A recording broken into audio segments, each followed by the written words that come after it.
Thank you very much for joining us today at the APM RiskSig webinar, Advanced Project Risk Reporting. This is very kindly being presented by Robert Balaam. It is my pleasure to now hand over to our speaker this afternoon, Robert Balaam, who has recently taken on the role of co-chair of the APM RiskSig. Thank you very much, and thank you for everyone joining today. We've got an hour, so I'm going to try and move pretty quickly through the slides. Advanced project risk reporting. We're going to record this session, and then we're going to put this on. I'm also going to share the slide decks and supporting documents with you. I've had some incredible people share information with me over the years, and I don't want to stop that good practice. So let's have a little go through the session. So overview.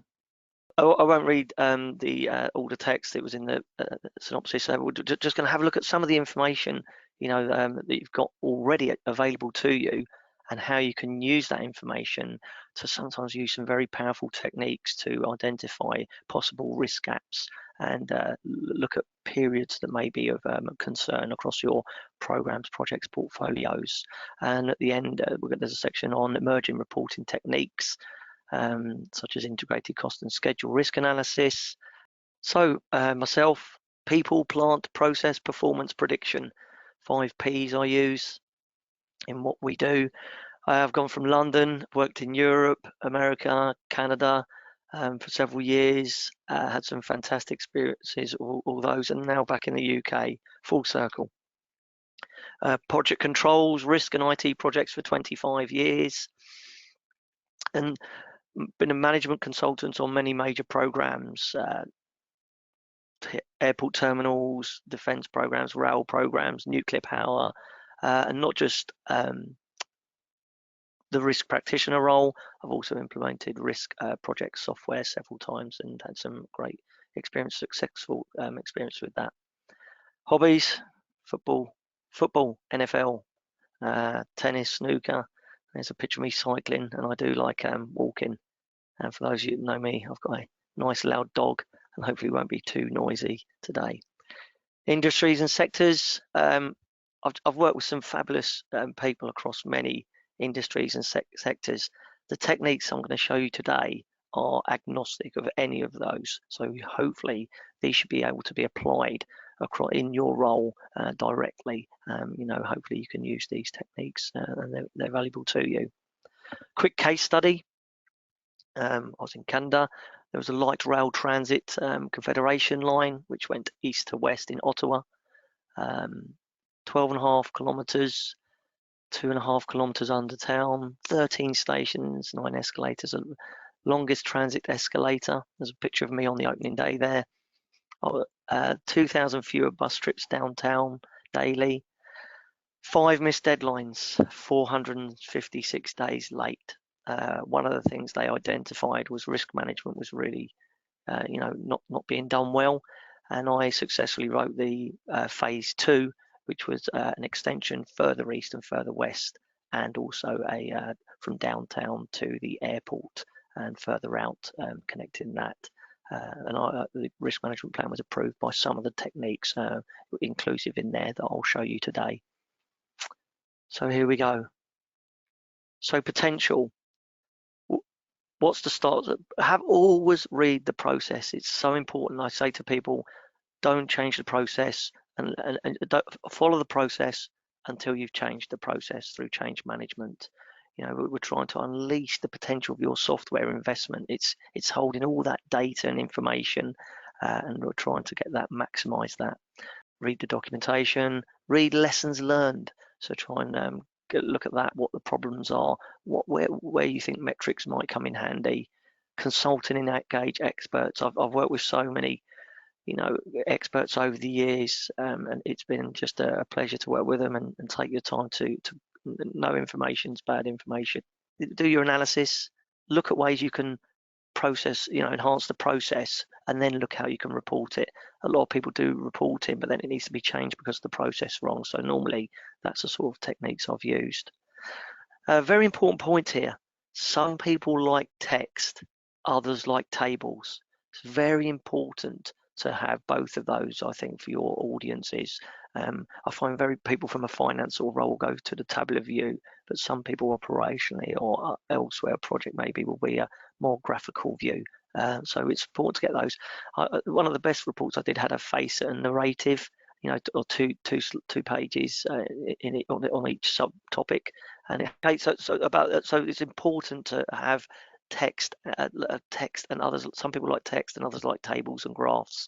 One of the best reports I did was a 2-page where there was a graphical graph on the top left, a table in the top right, and then the other information that was, the comment and the narrative below those, and that was very powerful. Last thing, fantastic IT project manager. I won't embarrass him, but absolutely said there's 3 things you do with anything you're doing implementing: test, test, test. And the other thing is try and have a pilot project, choose one, see how it goes, refine it, and then roll it out. That's been a great approach in the past. And then, just unleash the reporting potential. So PIDs, probability impact diagrams. There's much said about PIDs. I find them extremely powerful. Many people just have, just the count, so you have an impact and probability 1 to 5. I generally use the red, amber, green and advise that the reporting should be, the green should be, in control of the project manager. The amber would be, maybe in control action, something in there, and the red would be program. Intervention might be required, or a mitigation assistance, response assistance required. Some people put the 1 and 1 and the 5 and 5 with different colors. I just find it sort of like creates additional complexity when you're reporting. But people just look at the numbers. Try and sometimes if you put the value of these brackets or components, sometimes it can actually create some different views, and you can actually be attracted to certain things that you might not necessarily be with the counts.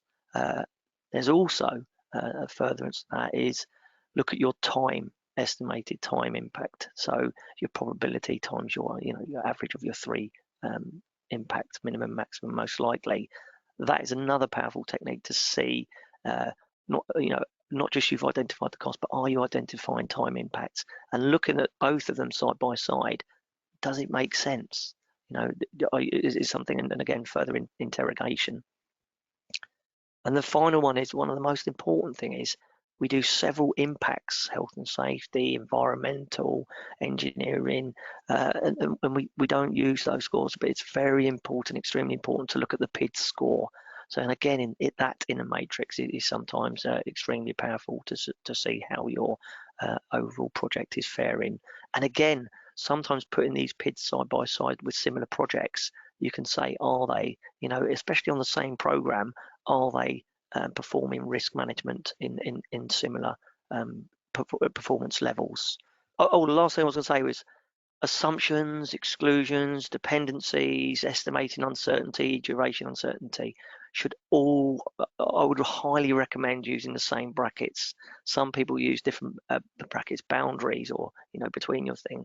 It really helps consistency in reporting, so you don't confuse your users.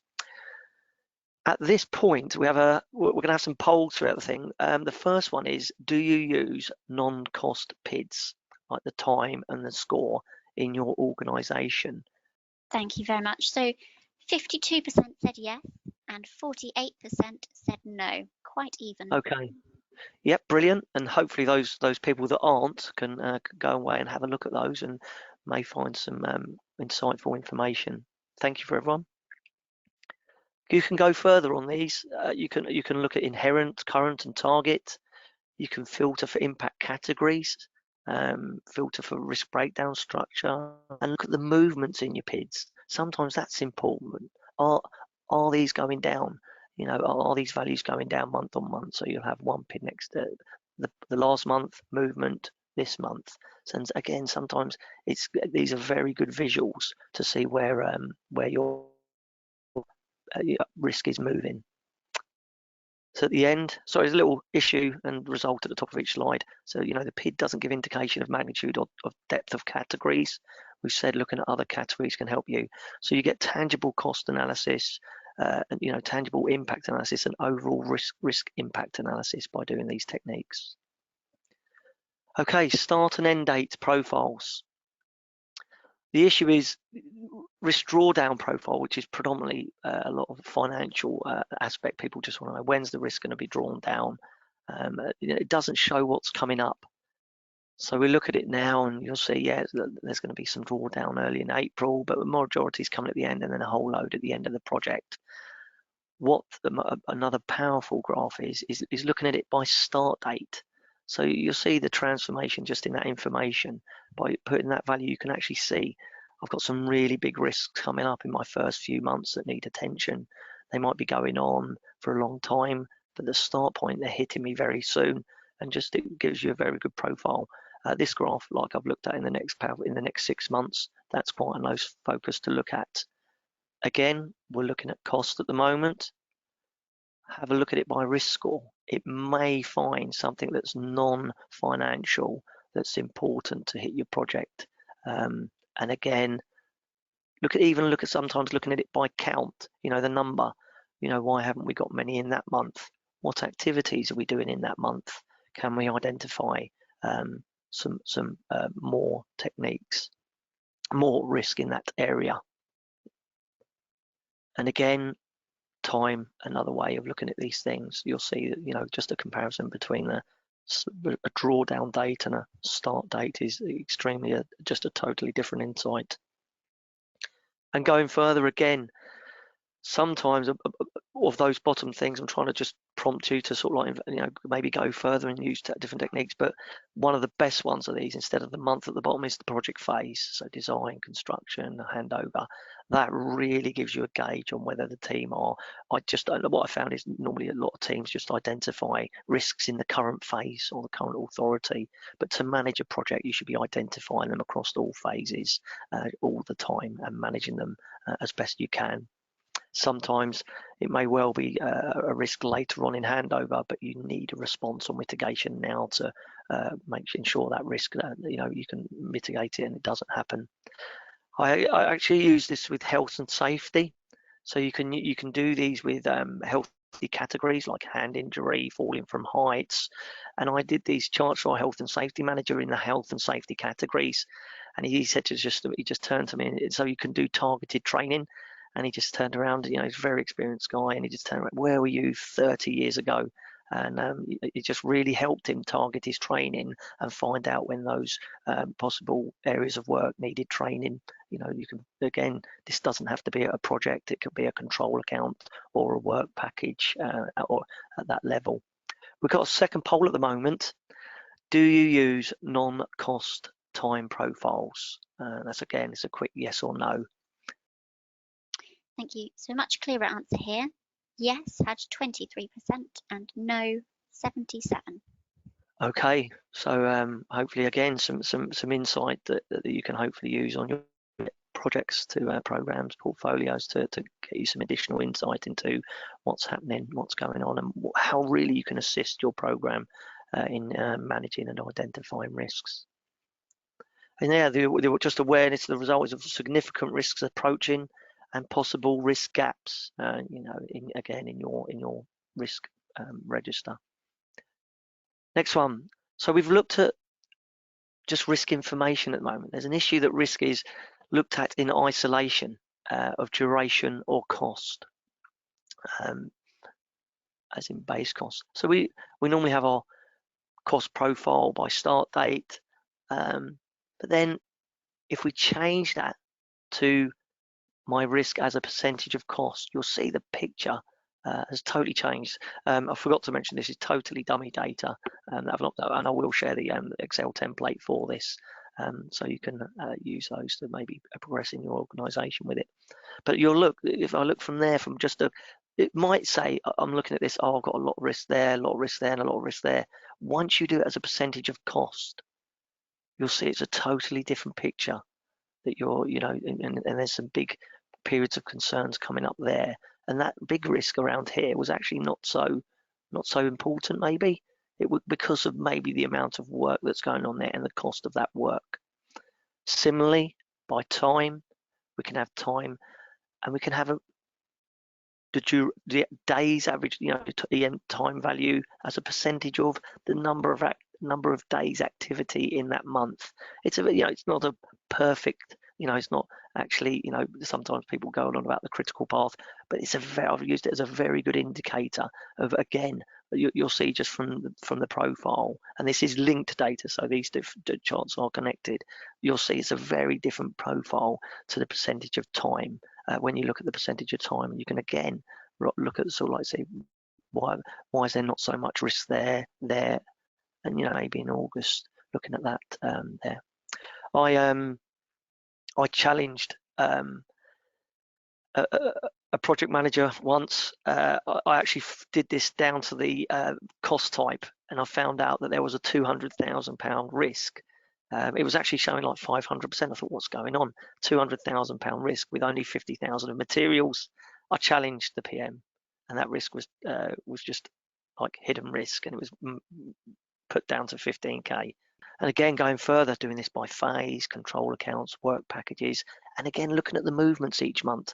Sometimes, if you're in a great controlled area, these should not be moving that much, but they should also powerfully inform what's going on in your project in relation to change management. Yep, so the result is much better information on risky periods in relation to cost and time, and maybe other impacts too. A real favourite of mine is the WBS RBS matrix. I had a lot of project managers saying, why are we doing this? And I'll just show you how that really worked well. So this is project control accounts and work package. You've got poor risk, possibly poor risk identification in relation to your risk breakdown structures. So what we can do, we can actually have a matrix of project by risk breakdown structure, and you can see there's some zeros about, and the question is if all your other projects have got that type of risk, why hasn't that project? And again, looking at those values and saying, when all the projects have got at least maybe 30,000, why has that one got 0? And again, also the other end of the spectrum, looking for anything that's standing out and finding out why is it so big. So there's a 383,000 on project 6. What under engineering, why is it? It's just asking a question. It may be valid, but again, it's pockets. And again, not just money.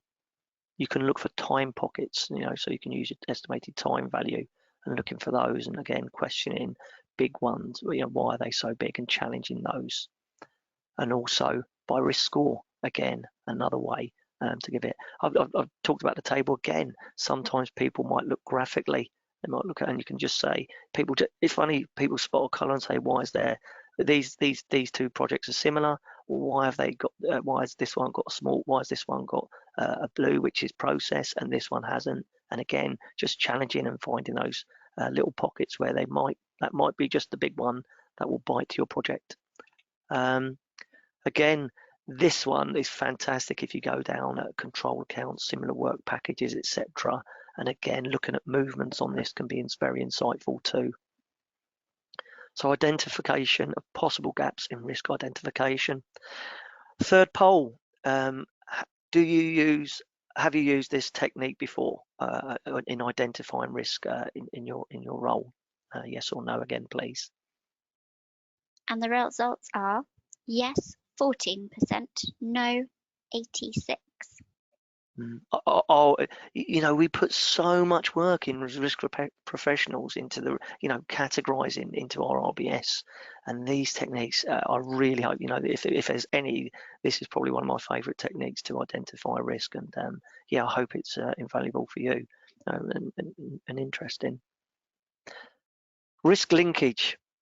So on our projects, we have our programs, we have our projects, we have our program functions, program WBSs with our projects, program functions, we have company functions, and we have board activities. What you can do is you can link risks in hierarchy. So you might have a health and safety program risk, and then that's linked down to project risks. And then again, that program health and safety risk is linked to a board health and safety initiative. Similarly, procurement risks. Your procurement activities at a program level may be linked to a company function procurement, and again, even board procurement strategies. Last one was an asset on a project, and linking that to the operational team that use that asset, and their risk of maintaining that asset for you so it can be used in that project.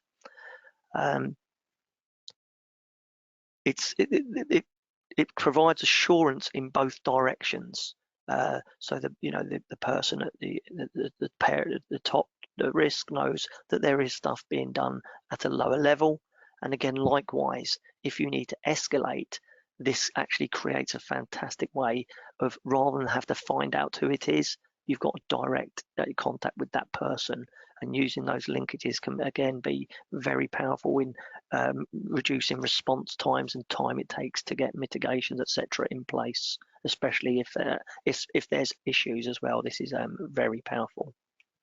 So risk linkage reporting. You've got poor visibility of similar risks for comparison and overall assessment. So what you can actually do is you can actually have the program risk at the top. So what you've got here is a program risk there in that line, and then all the details of the similar project risks below that are linked to that, program risks. And again, we're looking at just around to say, why is it, if the overall program risk is only 42% chance, why are some of these so high?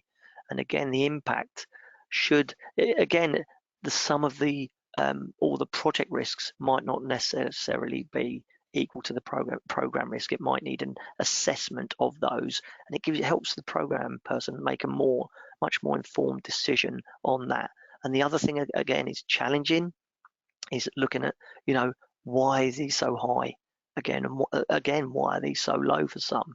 And again, just adding that insight and creating that visibility. So not only can projects see the program, they can actually see and look at other different projects and say, what are they doing to mitigate that risk, and hopefully learning from those and mitigating better for your projects. Okay, so, and the guidance is normally at the month end, the projects would assess their risks, and the program would then look at those and take an independent, and again, an assessment of that program risk. So we've got we go further. Again, you can look at it, inherent current target, project gaps, like I mentioned, percentage of cost and time. You could look in it as well. I haven't put those in there, but those columns could be in there as well. That might be very powerful. And again, the movements of those each month. Why has one project mitigated it successfully? Can others use that mitigation and learn from that? And again, the result is an ability to compare and assess similar risks and assess the overall exposure to your portfolio project program. Another poll: do you use risk linkage in your place of work? Yes or no? The result was yes, 26, and no, 74%. Okay, so again, hopefully another powerful project technique a lot of you can use to identify and manage your risk. Okay, here we go, the future. We don't know what the future holds. There's many things going on there, fantastic things. I've been to some recent workshops and sessions lately. And if you haven't been taken there already with my previous slides, here's a little glimpse of what I think might be the future of some risk reporting on projects. So we've got integrated cost and schedule risk analysis. So at the moment, a lot of people do QSRA, which is quantitative schedule risk analysis, and quantitative cost risk analysis. They do them independently, and the results don't reflect a combined effect or give much insight. So what we can actually do is, when you run your simulation together, you actually get a joint confidence level in relation to your time and cost. You need a cost loaded schedule here. A lot of software on this point does integrate with your risk. It makes it very easy to do these things. And the latest software inputs are very flexible in relation to if a risks happen, what are the cost impacts? There might be an initial cost, a daily cost, etc. So some of the inputs are very good and provide good flexibility for you to carry out this insight. It's much better, the combined insight. It leads to better decision making in relation, not just siloed QSRA and QCRA, but a combined analysis. At this point, I don't want to go. I'm trying to maybe do another session, but I found that a lot of people try and use what I call operational schedules that are very large and very complex and unwieldy. And there's a lot of work been done into this, but summary schedules can be used very effectively. And just on that note, if you haven't, I was going to say, at a bare minimum for your summary schedule, we do a lot of work on WBS control accounts and work packages. So starting point might be your control accounts. So what's the start and end? Have a list of those, and only break those where there's a linkage dependency between another control account. That's quite a good technique. Possibly go down to the work package if you're more advanced, and some activities possibly. It's all about that gradual decomposition, so it's good presentable information to management. Last thing I was going to say was, you can have APIs, application program interfaces, between your schedule, risk and cost software. That really helps. I've used that in the past, where the schedule is linked to your risk in your risk software, so you directly put risks on activities, and it really is, there's the risk, it's that activity, it's accountability, and again, the parent-child linkage up and down, you can get that feel for what's going on before and in the future. The last thing I wanted to say on here was we've got go further. You could use this for a phase, and you don't have to use this for the end date. For a phase analysis, you can look at key resources, the movements of that joint and trending, and even on a milestone. So it doesn't have to be just the project end date. Result would be better insight, more accurate estimating and forecasting, especially this technique's used to forecast cash flows. Last poll, I was going to mention, I haven't done a diagram, I didn't do it. You could do, we've got a cost and time here. Maybe a third axis in future could be the quality. So your 3 project deliverables, and there might be a combined, joint confidence level, a triple point maybe that's good for your project program. Let's see where that goes. Look, we've got a poll again. Do you use integrated cost and schedule risk analysis where you work? Thank you very much. Yes had 24% and no 76%. If it's one thing I'd recommend that you do if you're doing those independent QSRAs and QCRAs is really look at this. There's some fabulous software out there, and just while we're here, I wanted to mention one of the things I put myself forward for the APM was to promote this integrated cost and schedule risk analysis, and we're hoping to have another series before Christmas in more depth on this subject, so look out for that soon. Okay, second bit. When we get outputs at the moment, they don't really give decision making information for our integrated cost and schedule information. So the current outputs, we've got criticality index, probability it lies on the critical path in each iteration, and there's a few that I won't go through them, but generally they're just indexes that look at activities and in relation to the simulation that you do. So what can we use? What do I think is coming up? Future outputs. So we want to know what's the most cost-effective, what are the most cost-effective activities now and in the future to expedite, recover, reduce the critical path. You might have an issue and you're delayed by 2 weeks on your critical path. It might not necessarily be best cost-effective to pay overtime now or some expedite activities. There might be a sweet spot in the future where there's a month and we can actually get that ready, and we can really pay overtime, get people really lined up, expand the team, do something quicker. And again, it's that analysis that is going to provide insight to our leadership on projects. Which activities are most likely to increase the critical path? They might not necessarily be on there, but they might affect it. So again, looking at that. which activities are most likely to increase the overall cost. You can only do that with an integrated cost and schedule risk analysis. What are the activities most likely to increase the critical path and overall cost? So really focusing on key activities that you should be paying attention to. And the other things like I just mentioned earlier on the last slide was, where are the biggest cash flow periods? Can we achieve them?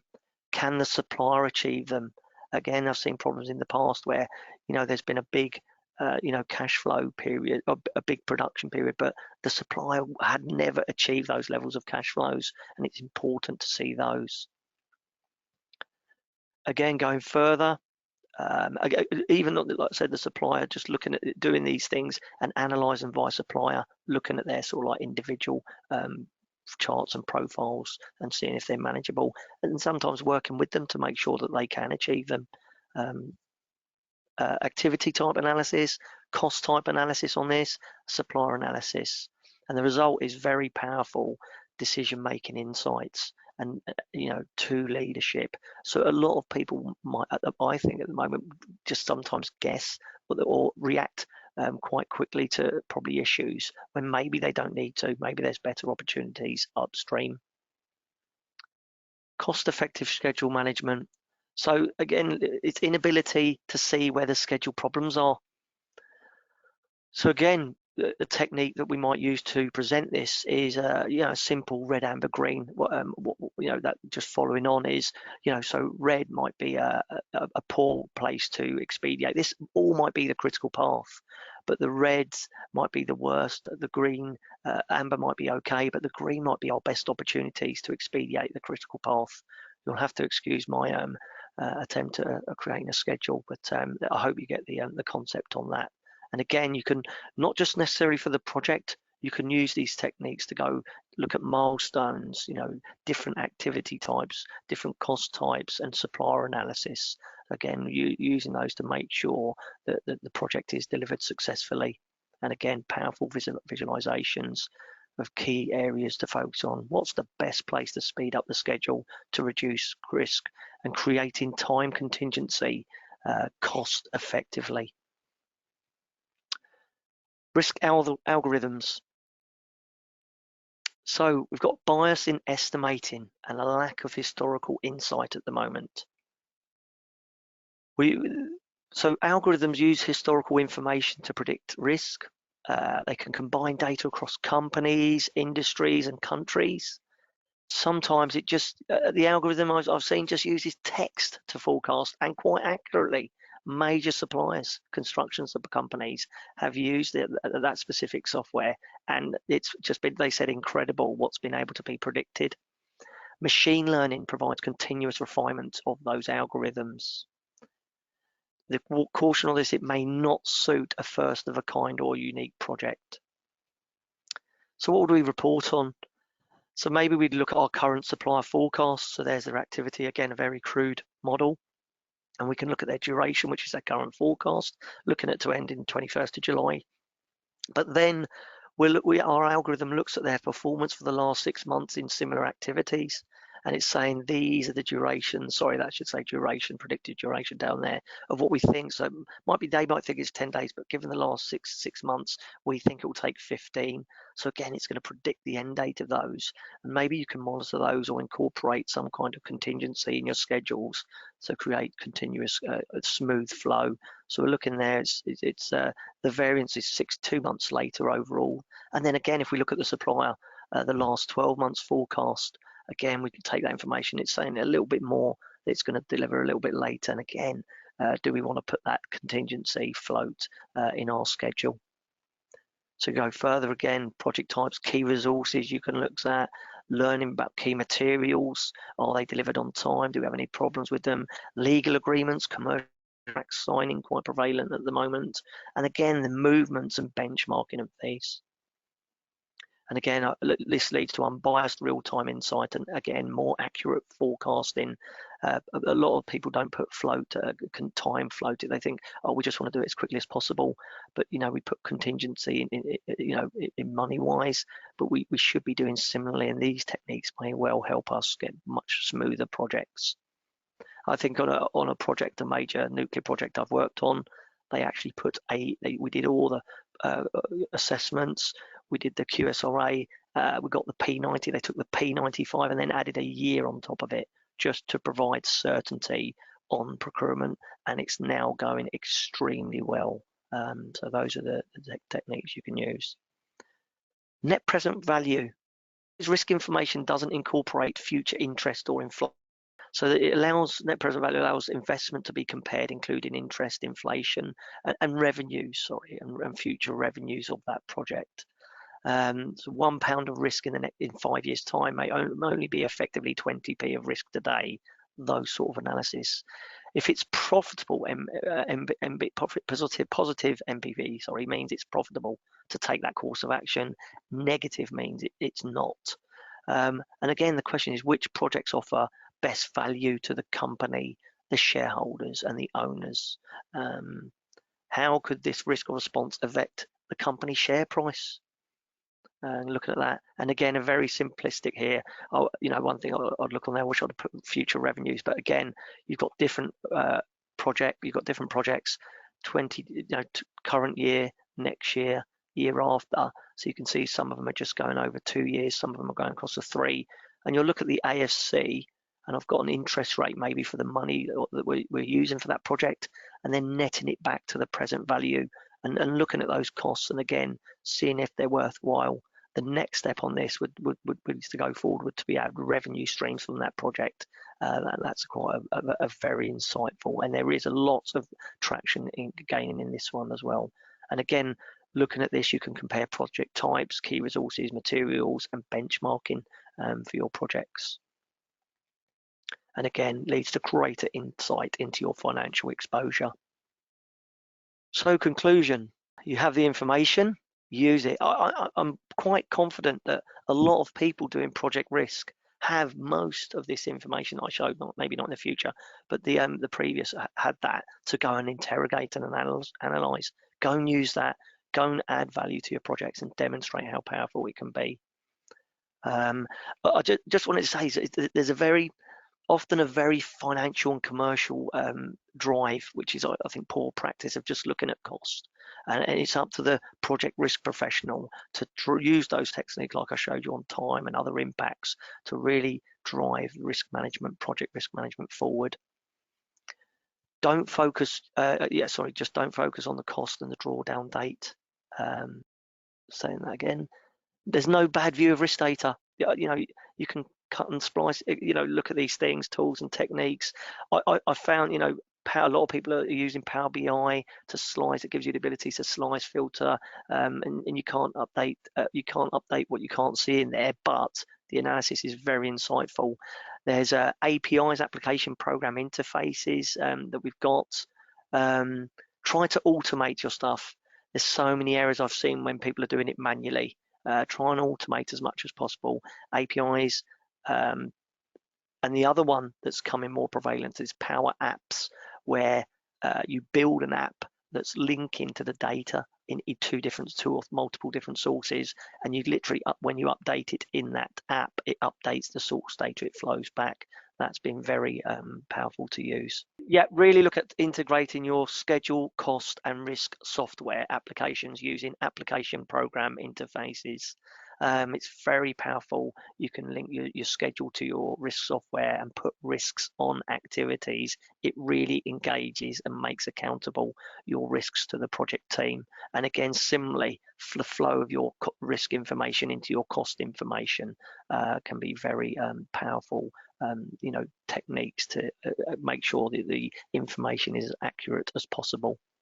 Yeah, integrated cost and schedule far better than the siloed QRAs, and hopefully that's one thing you can look into. I did the London Marathon in 1999. I've done it twice, 2009. Beat my time by, I'm trying to think now, just under 50 minutes. But it's on the back of my medal it said, it's a journey, not a destination. It's always continuing, and I hope this was useful. The main thing is engage people. Embrace what they're doing and empower with the information you've got. Empower people to do you know, the things that I showed you, and help them deliver successful projects. And then I just wanted to finish off. I watched on the Queen the other day.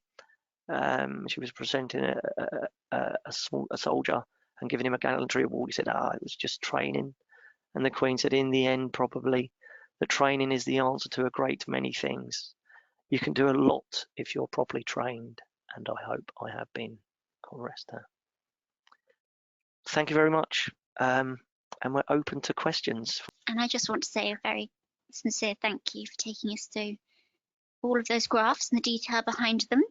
It was very informative, and the questions show that have come in. Yeah, I just wanted to thank all the people, the APM, the RISC, the committee. They've all been absolutely wonderful with getting this on, and I'm really, thank you very much again, taking your time to watch this. So as we move into questions, we've had one as a sort of basic starter. Do you use any specific software for these risk management techniques? I know you mentioned a couple of apps, but Excel, would that be sufficient? But people also, you can use these things. The one thing I'd recommend is that your data, it's locked in a controlled template. I see very much unprotected, Excel workbooks, but lock it down. If you're maybe on a smaller project and you've got software, try and lock it down and really, like I said, test, and put loads of values into test what's happening. Software wise, I've successfully used ARM Active Risk Manager to integrate P6 and project into it very fantastically with the WBS. And the last, the integrated soft, I think, a lot of people have used PRA in the past. Again, the new techniques I've been talking about, Safran, have got a very fantastic, integrated cost and schedule software available. Thank you. I know that will be a huge support for those starting out. Is there an industry standard for the formula for the impact EVM, impact days, etc.? An industry standard formula? I'm not sure. I mean, I think some of them generally take, some people average a 3, sometimes people take 3 times the most likely, add the minimum, maximum, and take the average of those. But I'm actually not sure on that one, but I'll make a note to check. And just as this webinar shows, we are always learning something new every day. Yeah. And there's been a question about how you've chosen and how you do allocate the risk number. So an example is they put a high as 5 to 5, but I noticed a couple of them are single numbers in a box. Yeah, in the PIDs on the 1 to 5 categories. So yeah, so generally, what I've normally used in the past, sometimes I've had a small, medium, large, and company matrices, and sometimes again standardized of those can be very powerful. But generally, sometimes on projects, it might be good to have your a unique PID where those boundaries suit, the appetite and the exposures of the risk you got. And one thing I'll say on that is, they're often left static. It's very important that those boundaries are reviewed consistently to see if they are giving you that information. There's nothing worse than all your risks going into the 1-1 bucket or the 3-3 because you haven't got a good spread of those categories. And again, not just cost, time, and other impacts. Thank you very much. Can a PID, probability impact diagram, gate out from a rate of change too great? Gate out. We'll move on. I would say that, like I said, that there is some very quite volatile stuff out there, but I have found these very powerful for the reasons I showed you. So I'll continue to use them, and I would recommend them to be used. But yeah, let's be good to get some insight onto that gate out. And what are your thoughts on the Monte Carlo analysis? Monte Carlo, we've got bias in a lot of this stuff. I think, the thing, sorry, I'm glad someone asked that question, is I think they're great tools. They're developing. There's, like you'll see the algorithms and things that are coming out in different branches. But the main thing it's about is it's managing the risk, managing those individual risks risks, managing the responses, and making sure those threats don't happen and opportunities, we convert them. That's the main thing. But Monte Carlo, I think it's quite fascinating how it works. And it's amazing. I did my statistics course in Canada, and when I was part of my diploma, and it's just amazing how these analysis could really prove thing. And the main thing, the one thing I want to say on that is, in your company, you should hold very powerful information. Look 5 years before the end date, see what your P80 was saying. 4 years, 3 years, 2 years, or at milestone key gates phases, and see how accurate. I'm actually looking into that now, but seeing how accurate your modelling is, and where have you got any biases, where are you going wrong. So that's just maybe a little insight onto those additionally. Been a couple of comments as well to share with you. Some really powerful tools and techniques have been expressed, so thank you very much for that. Yeah. How do you quantify a risk that does not impact the cost or schedule? For example, upsetting the customer, how would you feed that in? I think again, like I said about those techniques, it might again. Thank you for that question. It might not be a cost or a time impact. And again, those other impacts that we categorise, it's important again to set those boundaries 1 to 5. What does it mean if we upset a customer? 1, is it just a quick conversation? 2, so a manager needs to take some time. 3, head office get involved, and 5 would be maybe a social media outrage at a company. Those sort of things, to put these things into context, so the leadership know, and again about the appetite, gauging those to be similar 1 to 5s with the other ones, so they know if it's in that bracket that it is either a project okay, project needs attention, or program or above needs attention bracket with the red, amber, green. And I think we're now on to our final question. Okay. I forgot to say that there are, APM risk sig groups on the APM community and on LinkedIn, and please join those if you haven't. Are there best practices for estimating costs and time involved in each risk? I think, another powerful technique that I haven't mentioned today, actually, thank you very much again for that question, is a control rating.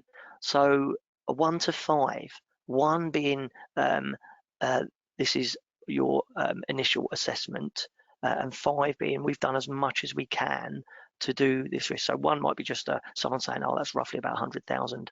3 might be you've had a commercial manager, we think we can do for this risk, this is the situation. And that, in addition to the exposure, helps the leadership know, do they need to do any more? What's their appetite in relation to that? So, and again, just sometimes just asking people, what do you think? Is it 1,000 million? Is it a week? Is it a month? I find the most important thing we looked at to fine tune and better improve. Okay, thank you very much, like I said, to everyone, and thanks for everyone for taking time who assisted in making this happen. Please join those APM risk communities and LinkedIn communities, and please feel free to connect with me if you've got any queries. And thank you. Bye everyone, thank you very much.